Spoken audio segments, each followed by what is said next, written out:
Assalamualaikum warahmatullahi wabarakatuh. Puji syukur kita panjatkan kepada Allah yang telah memberikan kita rahmat kesehatan sehingga kita bisa mengikuti Zoom pada siang hari ini.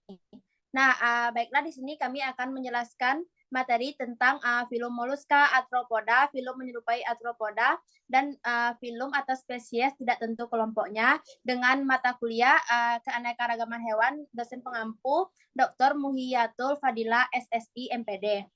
Nah, materi pertama akan saya jelaskan sendiri. Next, Syafiq.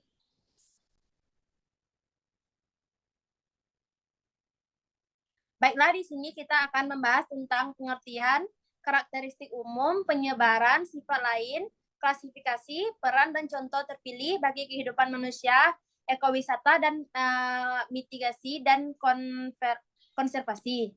Next.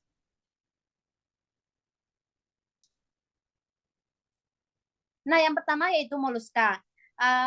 Yang pertama yaitu pengertian. Nah, moluska berasal dari bahasa Latin, yaitu molluscus, yang artinya lunak. Moluska adalah hewan triploblastik selomata yang bertubuh lunak. Moluska hidup di air laut, di air tawar, payau, dan darat. Beberapa moluska memiliki cangkang. Filum moluska merupakan filum terbesar kedua setelah arthropoda. Next.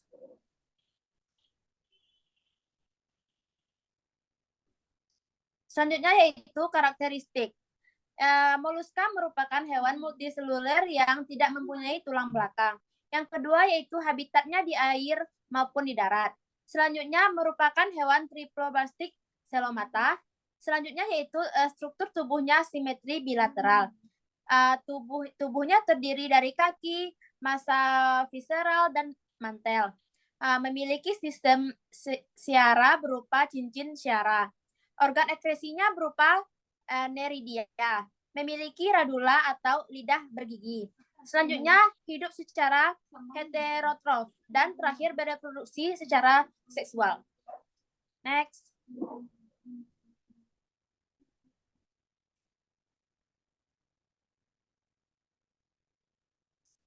Teman-teman bisa melihat ciri-ciri tubuh moluska pada gambar yang telah kami berikan.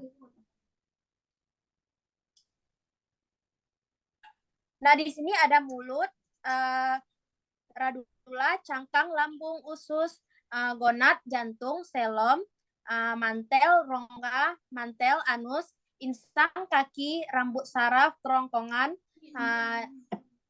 Lanjut, next. Selanjutnya yaitu penyebaran. Nah, moluska ini tersebar luas dalam habitat laut, air tawar, dan daratan. Tetapi lebih banyak terdapat dalam lautan. Walaupun kebanyakan anggotanya hidup bebas, ada juga yang parasit, komensal, dan simbiotik. Next.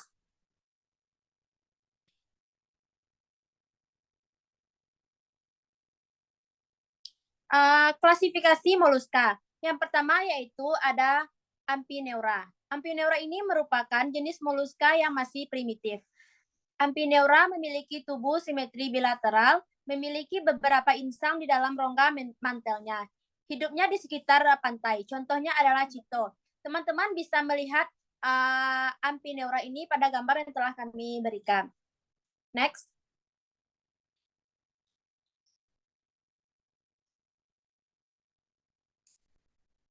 Klasifikasi yang kedua yaitu adalah Scephopoda. Nah, Scephopoda ini hidup di laut atau di pantai. Memiliki cangkang yang tajam, berbentuk seperti trompet, memiliki kaki yang kecil, di kepalanya terdapat beberapa tentakel, dan tidak memiliki insang. Contohnya yaitu adalah Dentalium vulgar. Teman-teman bisa melihat klasifikasi Scephopoda pada gambar yang telah kami berikan. Next. Baiklah, selanjutnya yaitu adalah gastropoda. Gastropoda adalah hewan yang menggunakan perutnya sebagai kaki. Hidupnya di darat, air tawar, maupun di laut. Umumnya gastropoda memiliki cangkang. Contohnya adalah siput. Nah, teman-teman bisa melihat gambar yang telah kami berikan pada klasifikasi gastropoda. Next.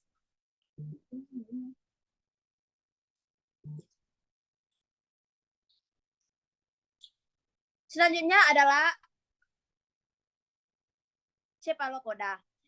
Cephalopoda menggunakan kepalanya sebagai alat gerak, mempunyai endoskeleton, exoskeleton, atau tanpa keduanya. Tubuhnya ini adalah simetri bilateral.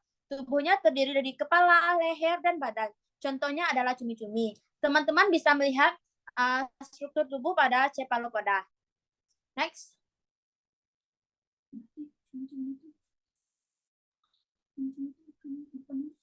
Nah, selanjutnya yaitu ada peran moluska dalam kehidupan. Peran moluska dalam kehidupan ini ada dua, yaitu menguntungkan dan merugikan. Kalau yang menguntungkannya itu ada sumber makanan berprotein tinggi, misalnya tiram, batu, atau Aemaea sp, kerang, cumi-cumi atau Loligo sp, dan bekicot.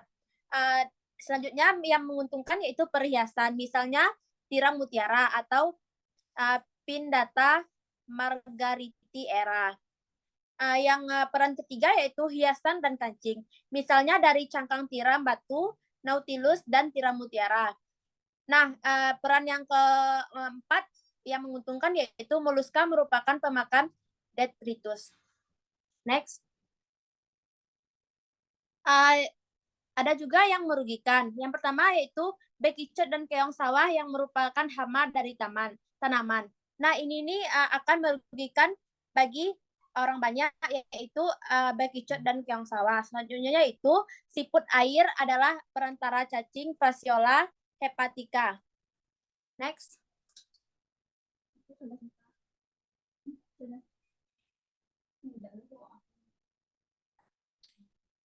Baiklah, materi selanjutnya yaitu filum arthropoda yang akan dijelaskan oleh Wulan. Kepada Wulan dipersilahkan.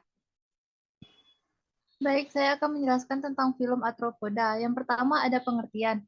Arthropoda adalah kelompok hewan yang memiliki ciri-ciri khas seperti tubuh bersegmen dan dilapisi oleh eksoskeleton atau lapisan luar yang kuat. Arthropoda merupakan kelompok hewan terbesar di dunia dengan lebih dari 1 juta spesies yang telah diidentifikasi. Beberapa jenis arthropoda seperti serangga juga memiliki peran penting dalam polinasi tumbuhan. Next.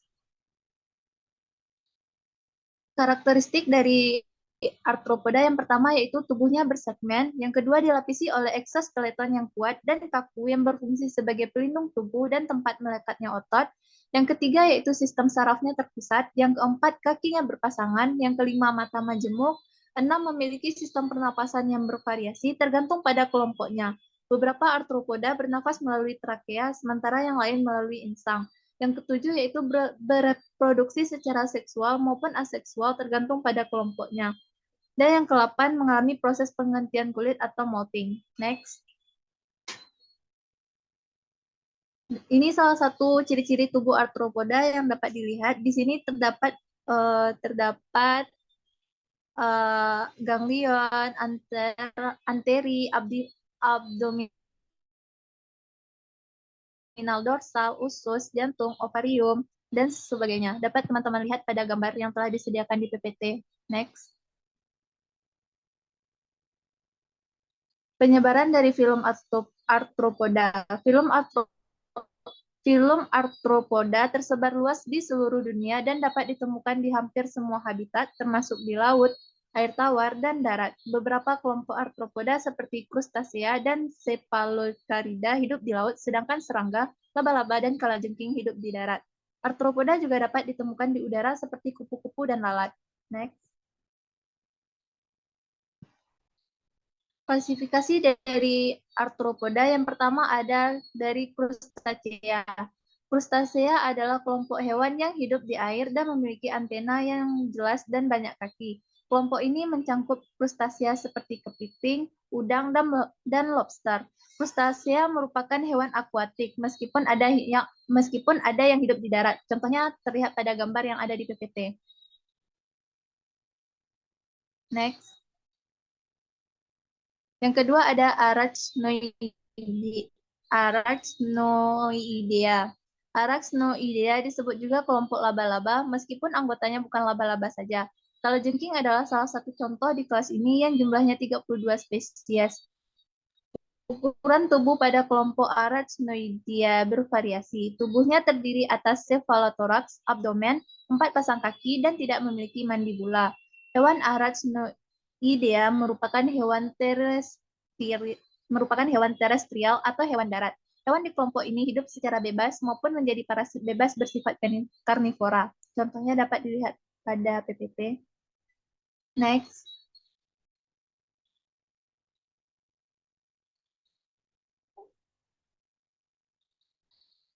Yang ketiga ada insekta. Ciri khusus insekta adalah kakinya yang berjumlah 6 buah. Karena itu pula mereka sering pula disebut hexapoda. Tubuh insekta terdiri atas caput, toraks, dan abdomen. Pada caput terdapat antena, mata, dan mulut dengan bagian-bagiannya. Sebagian insekta hidup di dalam air tawar, tanah, lumpur, dan parasit pada tanaman atau hewan lainnya. Makanan insekta bermacam-macam, misalnya bagian tanaman seperti akar, batang, daun, buah-buahan, biji, dan butir tepung sari dari tanaman. Contohnya dapat dilihat pada gambar di PPT. Next.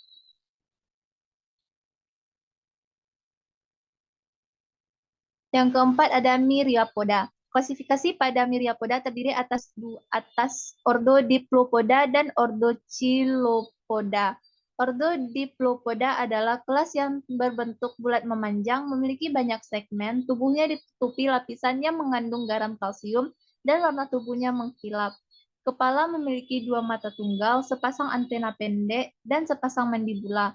Sedangkan pada ordo Chilopoda memiliki bentuk tubuh pipi dorsoventral terdiri atas 15 sampai 173 ruas yang masing-masing ruas terdapat sepasang kaki, kecuali 2 ruas terakhir dan 1 ruas pertama yaitu kepala. Ruas terakhir memiliki alat penjepit beracun dan berguna untuk membunuh hewan lain. Antena panjangnya dengan 12 ruas. Contohnya dapat dilihat pada gambar. Next.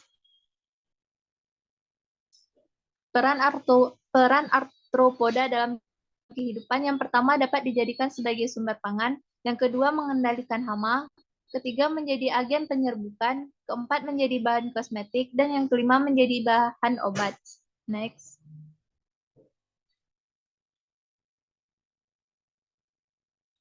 Yang selanjutnya adalah film menyerupai arthropoda. Yang pertama ada Onychopora.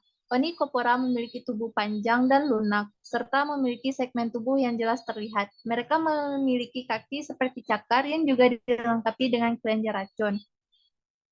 Contohnya dapat dilihat pada gambar. Next. Yang kedua ada tardigrada. Tardigrada atau beruang air. Tardigrada memiliki tubuh yang sangat kecil dan terdiri dari beberapa segmen. Mereka memiliki kaki seperti cakar dan dapat bertahan dalam kondisi lingkungan yang ekstrim. Tardigrada juga dikenal sebagai beruang air karena gerakan mereka yang lambat atau gemuk seperti beruang. Dapat dilihat pada gambar. Next.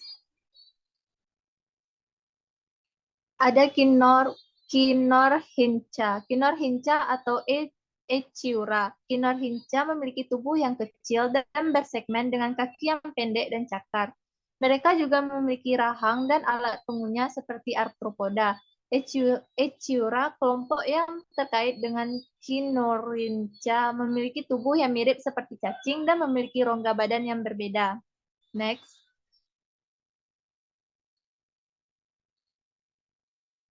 Selanjutnya dikembalikan kepada moderator. Baik, terima kasih kepada Wulandari Ramadhani. Selanjutnya yaitu materi tentang film atau spesies yang tidak tentu kelompoknya, yang akan dibacakan oleh Syafiq. Kepada Syafiq dipersilahkan. Baiklah, terima kasih moderator.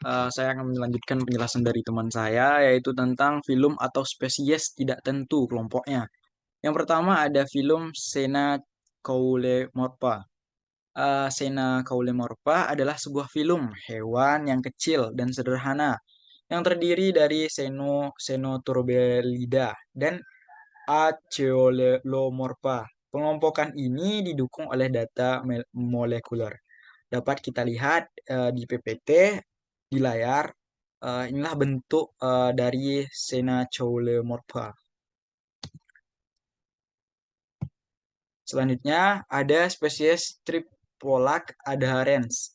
Hewan ini adalah spesies yang sangat sederhana dan sangat kecil yang tidak memiliki sistem organ yang jelas dan tidak memiliki sistem saraf yang terorganisir. Beberapa ahli menganggap Triptycholax sebagai spesies yang tidak tentu kelompoknya.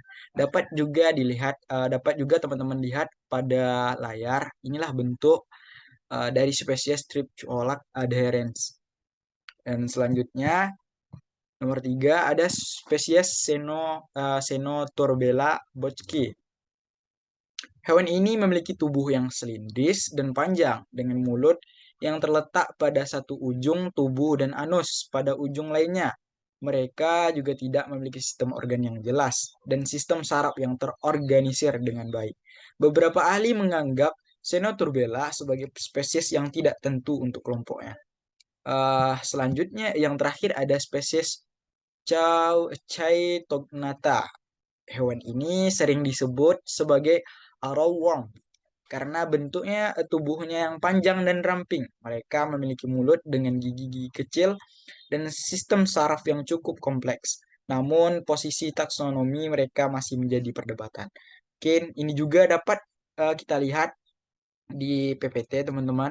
Dan yang terakhir perlu diingatkan bahwa taksonomi hewan terus berkembang dan diperbarui seiring dengan penemuan baru dan perkembangan ilmu pengetahuan, sehingga penetapan hewan dalam kelompok tertentu dapat berubah seiring dengan waktu. Mungkin hanya itu yang dapat saya sampaikan. Saya kembalikan lagi ke moderator. Baik, terima kasih kepada Syafiq. Jadi kesimpulan kita pada hari ini yaitu moluska ini berasal dari bahasa Latin yaitu molluscus yang berarti lunak, merupakan hewan triploblastik selomata yang bertubuh lunak. Nah, klasifikasi moluska ini ada beberapa. Yang pertama yaitu Amphineura, Chaphopoda, Gastropoda, dan Cephalopoda. Nah, selanjutnya yaitu adalah Arthropoda. Arthropoda ini adalah kelompok hewan yang memiliki ciri khas seperti tubuh bersegmen dan dilapisi oleh exoskeleton atau lapisan tubuh yang kuat. Selanjutnya yaitu filum menyerupai Arthropoda. Ada beberapa jenis yaitu Oniocephora, Tardigrada, dan Kinorhinca. Selanjutnya yaitu filum atau spesies yang tidak tahu kelompoknya. Ada beberapa pula. Yang pertama yaitu Xenoturbella, Placozoa, dan Archaea. Mungkin hanya sekian presentasi kelompok kami pada hari ini. Kalau ada salah dan janggal kami mohon maaf. Kami akhiri dengan Assalamualaikum warahmatullahi wabarakatuh.